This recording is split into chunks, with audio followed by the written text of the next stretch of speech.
Kita melihat beberapa generasi di dalam Natal ini. Salah satunya tentu saja yang paling muda adalah Mary, ya. Itu mungkin generasi Z, Gen Z. Dan kita bicara tentang Yesus, generasi Alpha, ya. Kalau kita lihat generasi sekarang.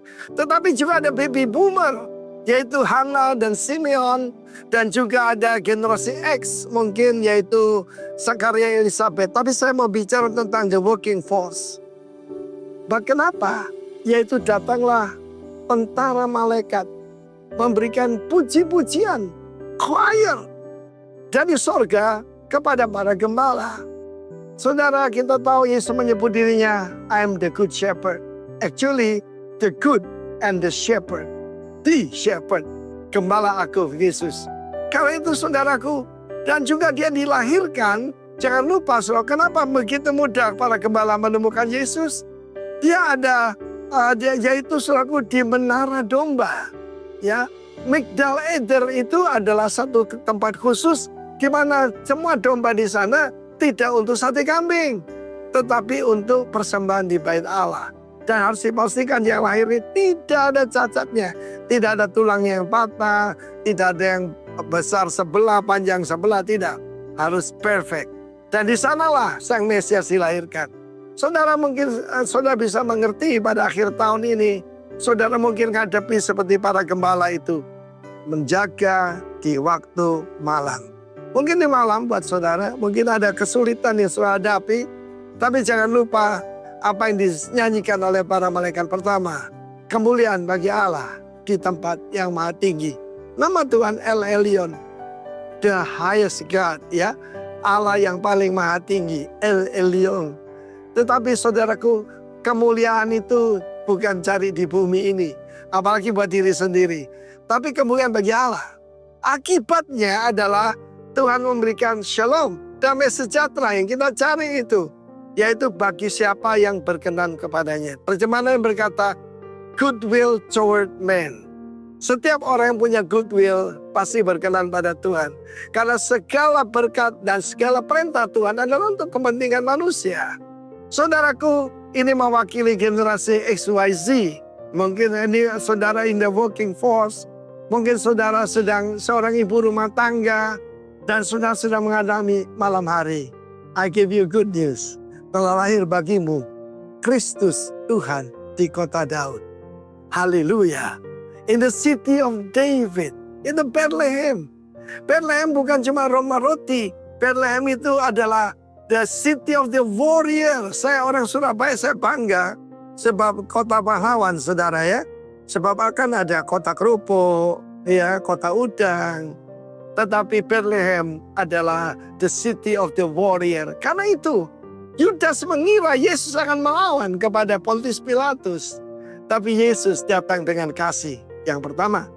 Tetapi yang kedatangan yang kedua, dia tidak lagi datang dengan keledai berwarna putih. Dengan maksud damai, dia datang dengan kuda berwarna putih untuk menghakimi dan menghukum hari-hari ini. Begitu banyak serangan kepada Israel dan sebentar lagi kepada Kristen.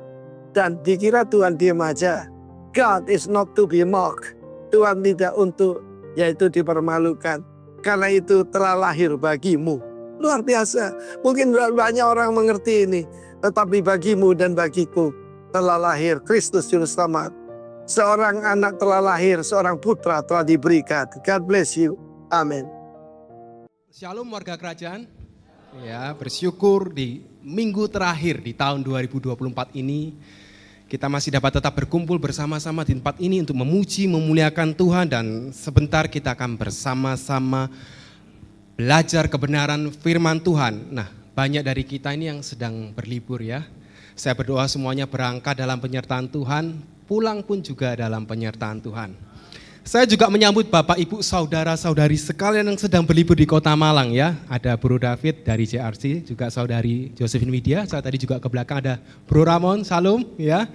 Dari teman-teman dari JRC saya menyambut di GBI Rock Malang ini. Selamat beribadah, mengikuti ibadah dengan kami semua. Ya, kemarin berangkat ke Kota Malang dalam penyertaan Tuhan. Saya berdoa juga nanti kembali ke kota masing-masing juga dalam penyertaan Tuhan. Baik, tidak terasa kita telah sampai di penghujung tahun 2024. Terasa atau tidak warga kerajaan? Ayo, terasa enggak? Terasa? Mungkin ada yang bilang enggak terasa, mungkin ada bilang terasa ya.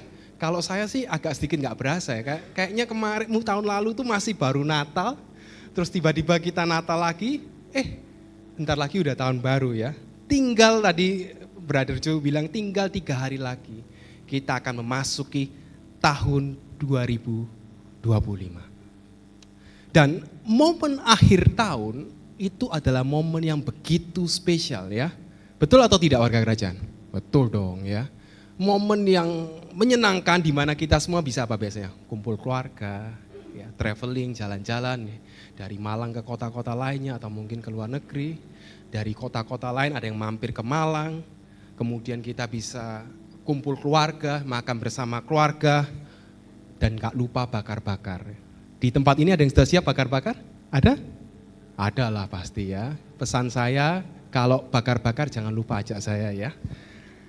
Oke, nah di samping itu, momen akhir tahun itu adalah momen yang tepat bagi kita semua untuk melakukan yang namanya refleksi di dalam kehidupan kita, melihat apa yang sudah terjadi sepanjang tahun ini di dalam kehidupan kita.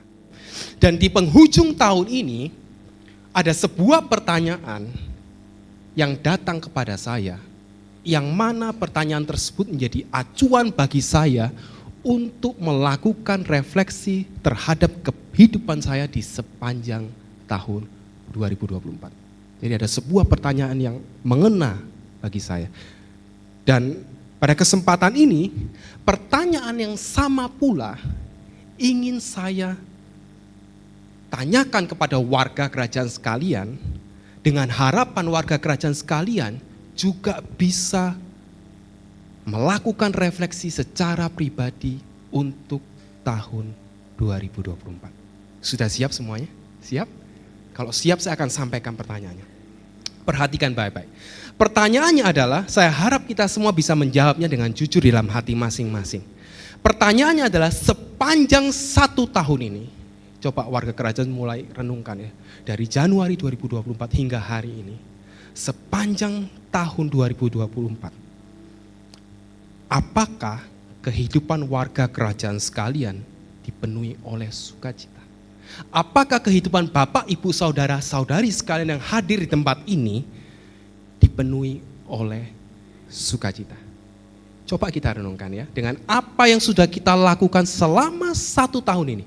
Apapun kegiatan kita, apapun itu aktivitas kita, mau di keluarga, di pekerjaan, di pelayanan, apakah kita tetap menemukan adanya sukacita di dalam kehidupan kita?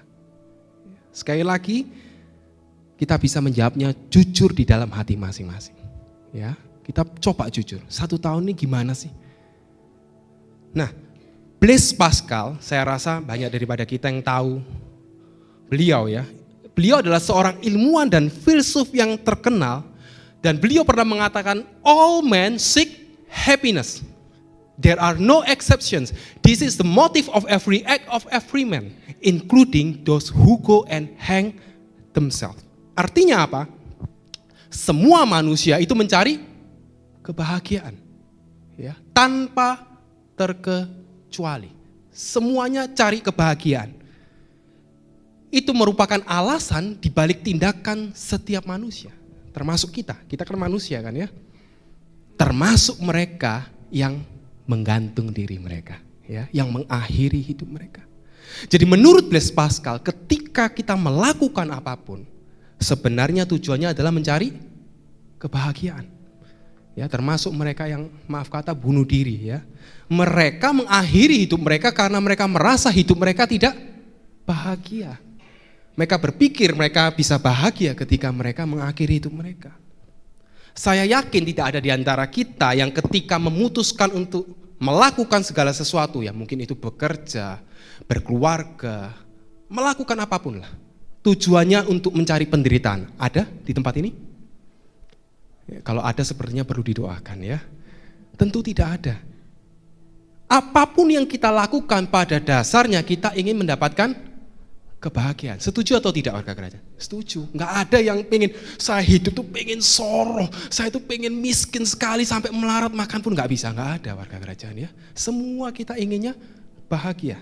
Namun sayangnya, dalam upaya pencarian kebahagiaan tersebut, dengan cara apapun, seringkali kita berakhir dengan sebuah kekosongan atau kehampaan. Kembali saya mengutip Blaise Pascal, beliau juga mengatakan, there once was in man a true happiness, of which now remain to him only the mark and empty trace, which he in vain tries to fill from all his surroundings, seeking from things absent the help he does not obtain in things present. Artinya apa? Dahulunya, ada kebahagiaan di hidup manusia. Tetapi sekarang yang tersisa itu hanyalah tanda dan jejaknya saja, jejak kosongnya saja.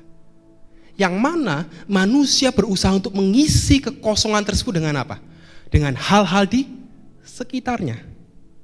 Tetapi Blaise Pascal mengatakan, namun semuanya itu tidak dapat membantu.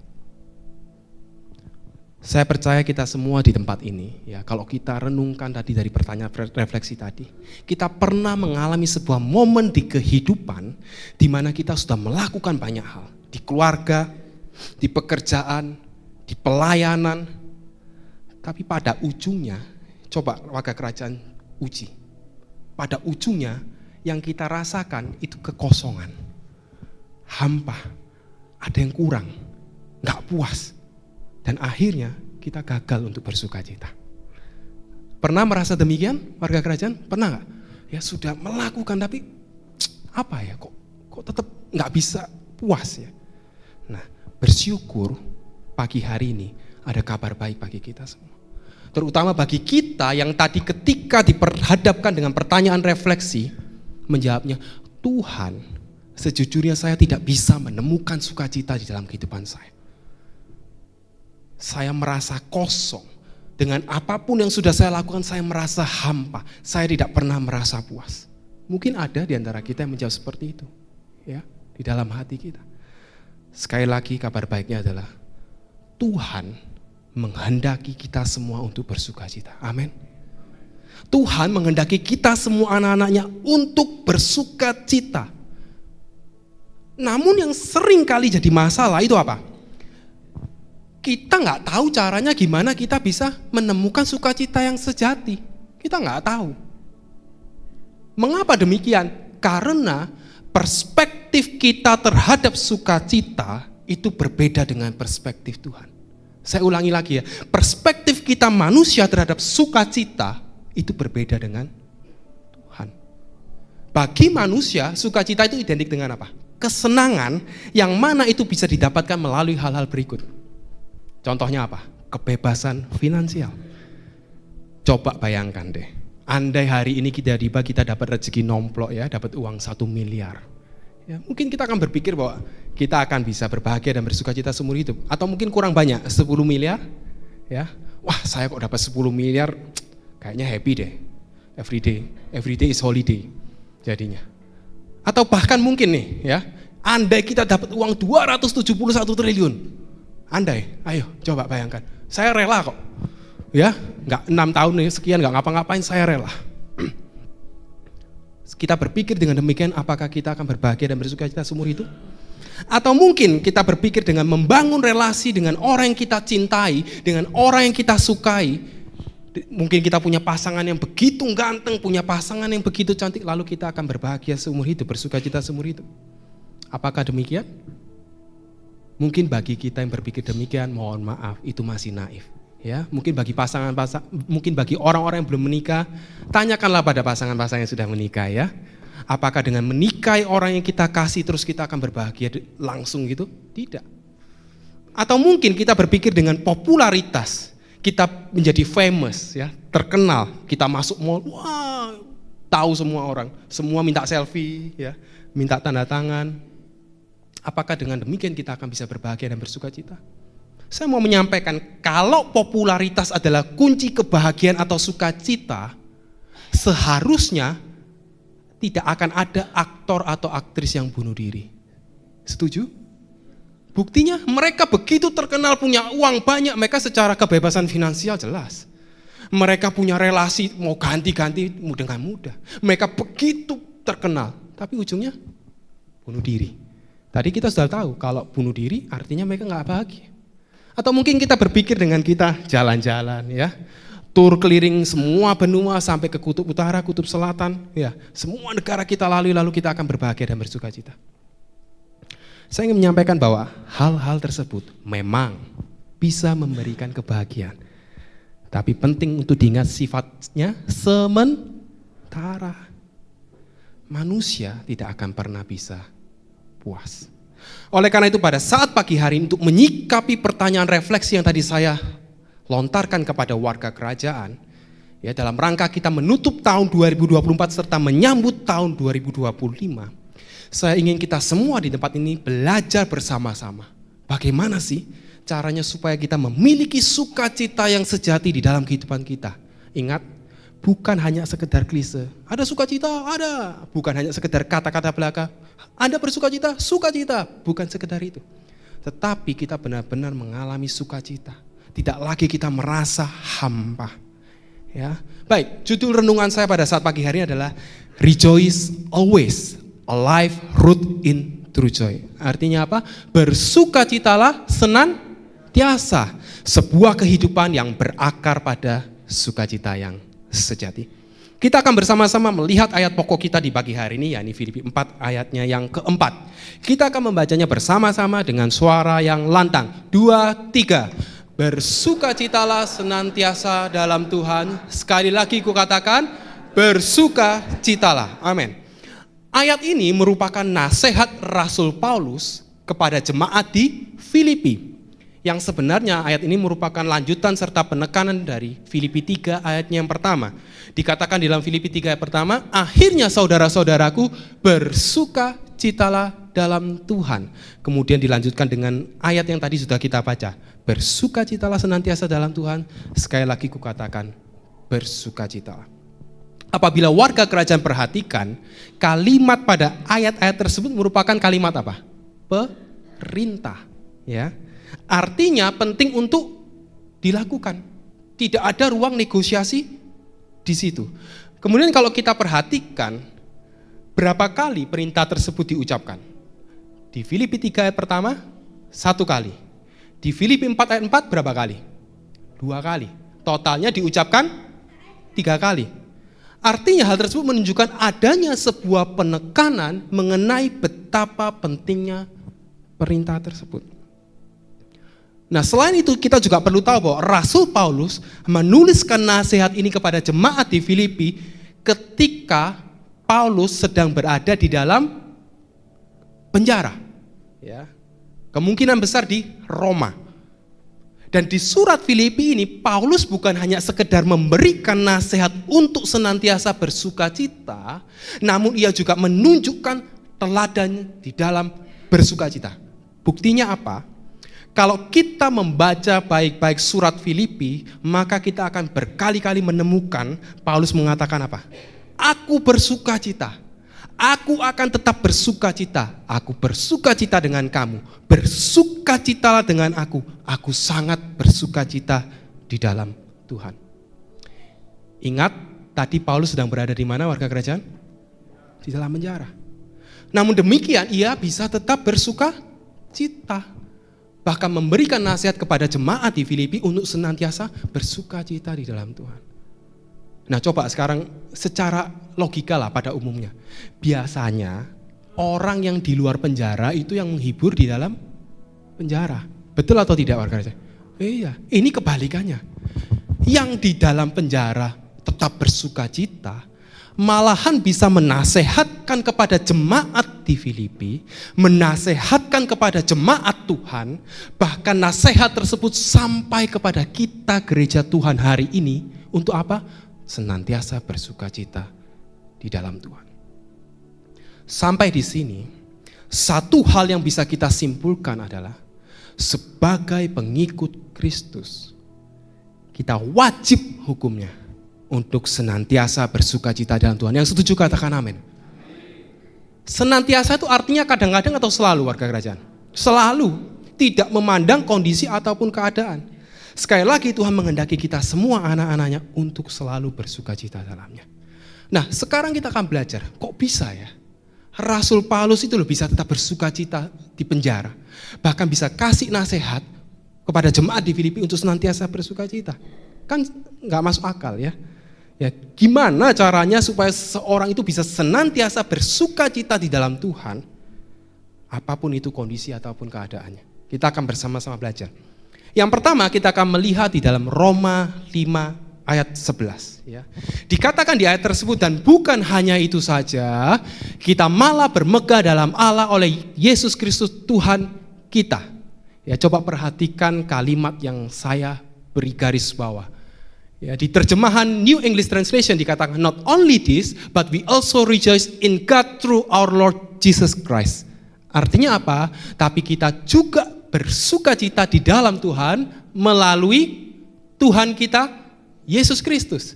Lebih jelasnya lagi di versi Alkitab yang terbuka dikatakan, bukan hanya itu, kita juga bersukacita dalam Allah melalui Tuhan kita, Yesus Kristus.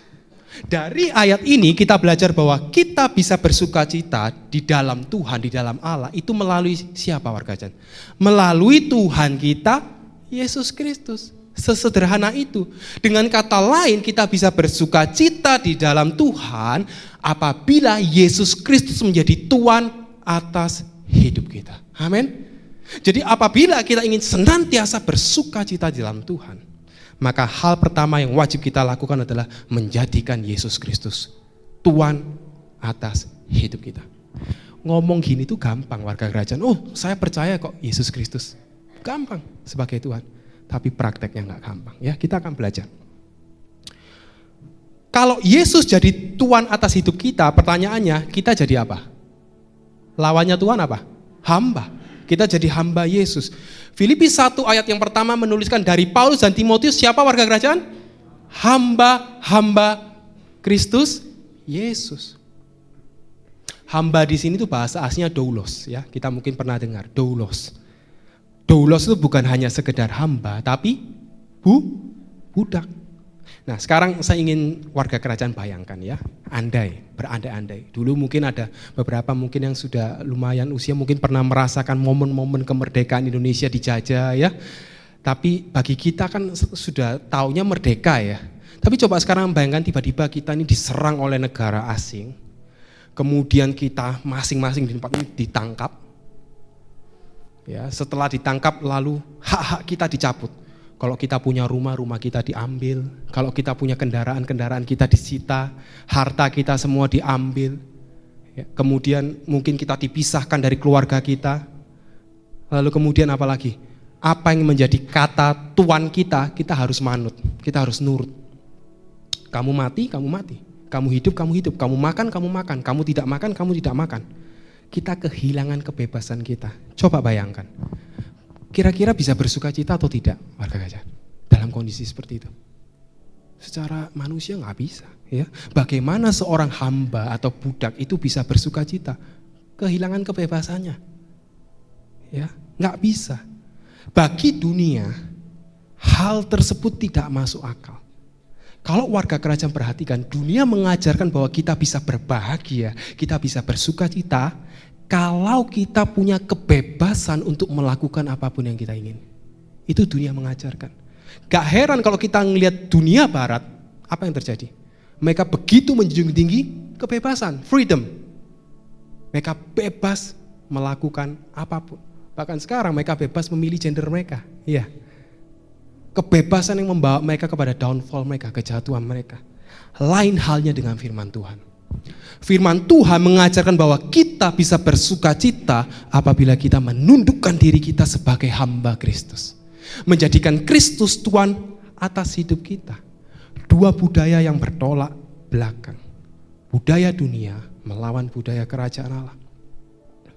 Lalu kembali ke pertanyaannya, lalu gimana dong seorang hamba itu bisa bersukacita? Katanya nggak bisa.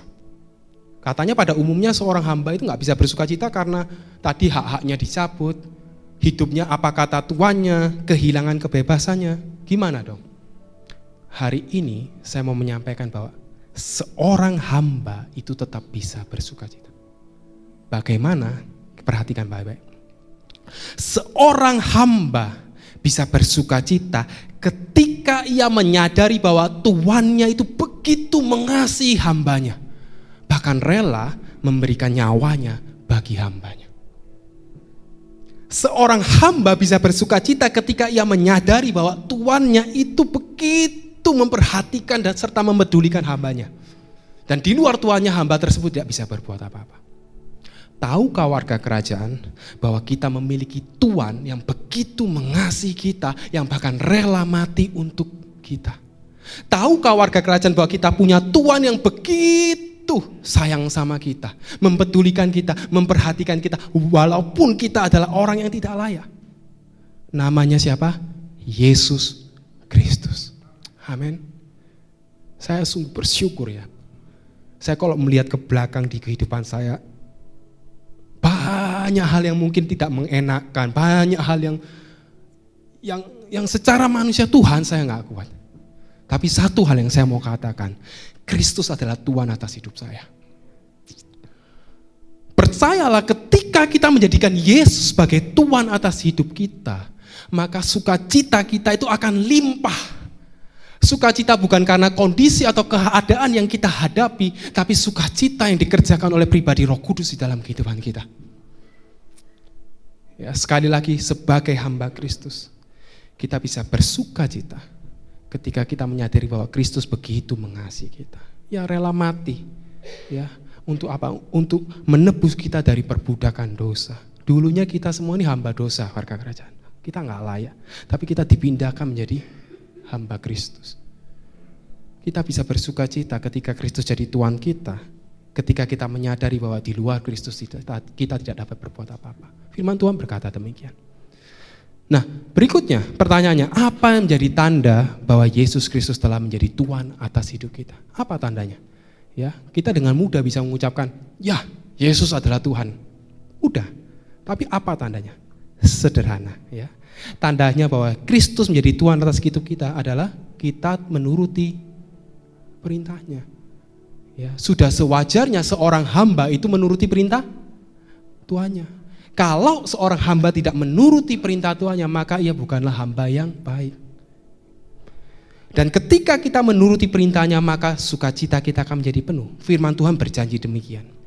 Yohanes 15 ayat 10 hingga 11 mengatakan, jikalau kamu menuruti perintahku, kamu akan tinggal di dalam kasihku. Seperti aku menuruti perintah Bapakku dan tinggal di dalam kasihnya. Semuanya itu kukatakan kepadamu supaya apa? Kita baca bersama-sama, 2, 3. Supaya sukacitaku ada di dalam kamu dan sukacitamu menjadi penuh. Ini buktinya. Amin.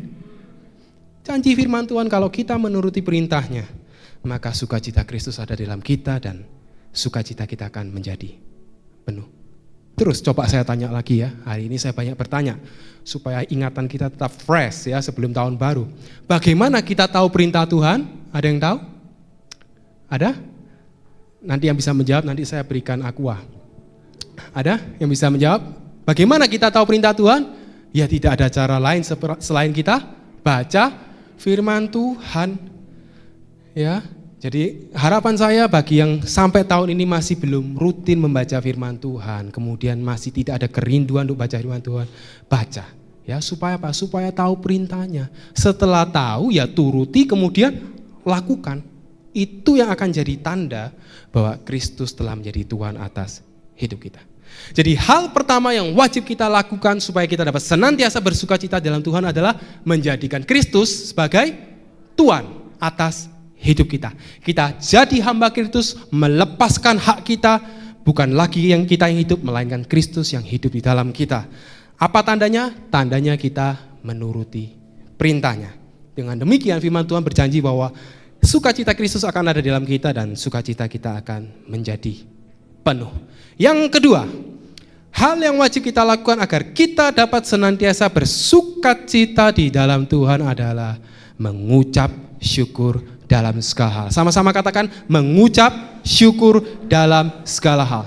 Kita akan membaca Filipi 4 ayat 6, ini adalah ayat lanjutan dari ayat pokok tadi. Ayat pokok tadi kan Filipi 4 ayat 4. Ini Filipi 4 ayat 6. Dikatakan, janganlah hendaknya kamu khawatir tentang apapun juga, tetapi nyatakanlah dalam segala hal keinginanmu kepada Allah dalam doa dan permohonan dengan ucapan syukur. Di ayat tersebut dikatakan, janganlah kamu khawatir tentang apapun, ya. Never worry. Don't be anxious. Janganlah cemas. Nah, coba warga kerajaan refleksikan dalam kehidupan. Tahun 2024 saja. Seringkali kalau kita menghadapi masalah, kondisi yang tidak mengenakan, kondisi yang menyulitkan di dalam kehidupan kita di tahun 2024. Ujung-ujungnya kita seringkali jadi apa? Khawatir, ya. Cemas, jadinya tegangan tinggi, memikirkannya sampai berlebihan, dan akhirnya apa kita? Sulit bersuka cita. Bawaannya pengen marah-marah, lihat orang ngomong apa sudah marah. Ya. Karena apa? Karena ya ada tantangan, kita jadi kacau, jadinya responnya tidak baik. Nah, dalam kondisi tersebut Alkitab menasehatkan kepada kita supaya kita tidak perlu khawatir, tidak perlu cemas, tidak perlu memikirkannya secara berlebihan. Melainkan apa? Supaya kita menyatakan dalam segala hal keinginan. Nah, kata keinginan di sini itu lebih tepatnya petisi. Bahasa Asia itu aitema, itu petisi.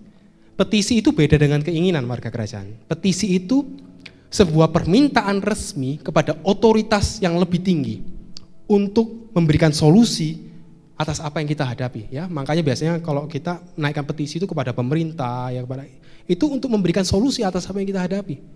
Dan petisi itu kita naikkan kepada Allah Bapa di sorga dalam bentuk doa dan permohonan dengan ucapan syukur. Jadi artinya begini ya, arti dari ayat ini simpelnya begini. Silakan warga kerajaan itu datang kepada Allah Bapa, lalu menceritakan apapun, apa saja yang kita alami, yang kita hadapi di dalam kehidupan. Mungkin suami kita mencekno, ya, mungkin menyebalkan, istri kita mungkin cerewet, anak kita mungkin susah diatur, silakan. It's okay to be not okay before God.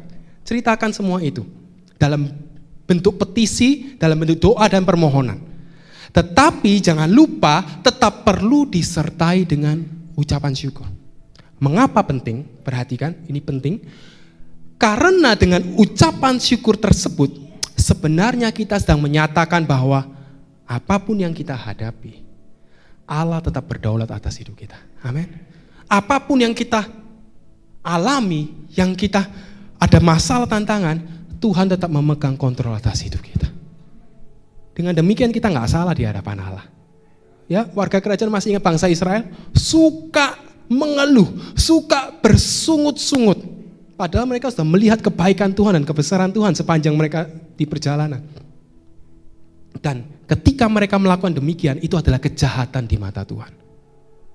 Ya, jadi saya ulang, ayat ini artinya silakan warga kerajaan ketika kita punya pergumulan, it's okay untuk kita cerita kepada Bapa kita di sorga. Sampaikan, Tuhan gini, Tuhan gitu. Tetapi jangan lupa sertai dengan ucapan syukur. Itu adalah tandanya kita berkata, Tuhan, apapun yang terjadi, Engkau berdaulat atas hidup saya. Tuhan, apapun yang saya hadapi, Engkau pegang hidup saya. Ya. Dan perhatikan ketika kita mengucap syukur, ya, ketika kita mengeluarkan ucapan syukur, yang keluar kita kira-kira kata-kata firman Tuhan bukan? Harusnya iya. Engkau Allah yang baik, Engkau Allah yang besar, Engkau gunung batu, keselamatan, tanduk keselamatan, benteng keselamatan, Engkau Allah Immanuel, Engkau rancanganmu rancangan yang indah, rancangan yang penuh damai sejahtera dan sebagainya. Dan ingat, firman Tuhan berkata, iman timbul dari pendengaran. Pendengaran akan firman Kristus. Kalau kita mengucap syukur, maka otomatis iman kita dikuatkan. Dan ketika iman kita dikuatkan, apa yang akan terjadi? Kita perhatikan Roma 15:13. Dikatakan, semoga Allah sumber pengharapan memenuhi kamu dengan segala sukacita dan damai sejahtera dalam iman kamu. Supaya oleh kekuatan Roh Kudus kamu berlimpah-limpah dalam pengharapan. Ketika kita mengucap syukur, telinga kita dengar, iman kita dikuatkan. Ketika iman kita dikuatkan, firman Tuhan berjanji bahwa Allah yang merupakan sumber pengharapan itu akan memenuhi kita dengan sukacita dan damai sejahtera bagi kita yang beriman kepadanya. Jadi dengan demikian gak ada lagi alasan untuk kita tidak mengucap syukur dalam segala keadaan. Gak ada. Rugi sendiri. Walaupun kondisi gak enak, kalau kita gak bersyukur malah mengeluh, itu malah sudah jatuh tertimpa tangga. Ya lebih baik cuma jatuh aja dong. Betul gak? Ya, kalau kita mengeluh itu sama dengan kita sudah jatuh tertimpa tangga. Jadi lebih baik mengucap syukur. Jatuh ya sudah, toh ya nggak akan mengubah keadaan kok kita dengan mengeluh. Saya mau bertanya, sepanjang tahun 2024 ini, kira-kira kalau warga kerajaan mengeluh, apakah punya solusi jadinya? Enggak. Itu cuma melampiaskan kekecewaan kita. Jadi ingat, hal kedua yang wajib kita lakukan agar kita dapat senantiasa bersukacita dalam Tuhan adalah mengucap syukur dalam segala hal. Sebab itulah yang dikehendaki oleh Allah di dalam Yesus Kristus Tuhan kamu. Sertailah doa dan permohonan kita dengan ucapan syukur. Biasakan. Maka percayalah Roh Kudus akan mengerjakan sukacita yang melimpah di dalam kehidupan kita. Pagi hari ini kita sudah belajar ya. Dalam rangka menutup tahun 2024 dan menyambut tahun 2025. Kita sudah belajar bagaimana caranya kita menjadi orang-orang yang bersukacita di dalam Tuhan. Saya berharap kita semua memasuki tahun 2025 penuh dengan sukacita. Ya. Jangan lagi ada perasaan, aduh Tuhan kok gini ya. Kok rasanya kosong ya hidup saya. Sudah melakukan apapun kok hampa ya. Jangan. Ya. Pertama ingat, kalau kita mau senantiasa bersukacita dalam Tuhan, jadikan Yesus Kristus Tuhan atas hidup kita. Jangan cuma asal ngomong, oh iya saya percaya Yesus Kristus sebagai Tuhan. Jangan. Buktikan ya. Kita jadi hamba Kristus. Seorang hamba itu gak sombong warga kerajaan. Ya, jangan kita sombong dengan apapun yang kita punyai, pekerjaan kita, pelayanan kita, jangan sombong. Kita tuh cuman hamba. Babu, do you know babu? Ya, kita tuh keset. Ya, jangan pernah sombong. Semua karena kemurahan Tuhan. Ya. Biarlah Kristus yang hidup di dalam kita, bukan kita lagi. Apa tandanya tadi kok Yesus jadi Tuhan atas hidup kita? Tandanya kita menuruti perintahnya. Dan janji firman Tuhan kalau kita menuruti perintahnya, maka sukacita Kristus akan ada di dalam kita dan sukacita kita menjadi penuh. Yang kedua, jangan lupa untuk tetap mengucap syukur dalam segala hal. Kalau ada masalah mungkin dengan pasangan kita, dengan siapapun lah, orang di gereja, dengan pekerjaan atau apa, jangan langsung ngomel ya. Tapi Tuhan, laporan sama Tuhan it's okay ya. Kita komunikasi, bangun komunikasi dengan Tuhan. Sampaikan isi hati kita, Tuhan kok gini ya. Baca firman Tuhan, oh iya ya kayak gini. Mengucap syukur. Dengan ucapan syukur tersebut, iman kita akan dikuatkan. Dan janji firman Tuhan, kalau iman kita kuat, tadi di dalam Roma 15 ayat 13 dikatakan, maka Allah sang sumber pengharapan itu akan memenuhi kita dengan sukacita dan damai sejahtera yang dikerjakan oleh pribadi Roh Kudus. Saya berdoa kita semua di tempat ini, sekali lagi memasuki tahun 2025, dengan sukacita yang melimpah. Ya, bukan hanya ketika memasuki tahun 2025 saja, tetapi saya berdoa sepanjang tahun 2025. Ketika warga kerajaan melakukan komitmen melakukan hal ini, maka sukacita Kristus akan ada di dalam kehidupan kita sehingga sukacita kita menjadi penuh. Kiranya Tuhan Yesus memberkati kita semua. Amin.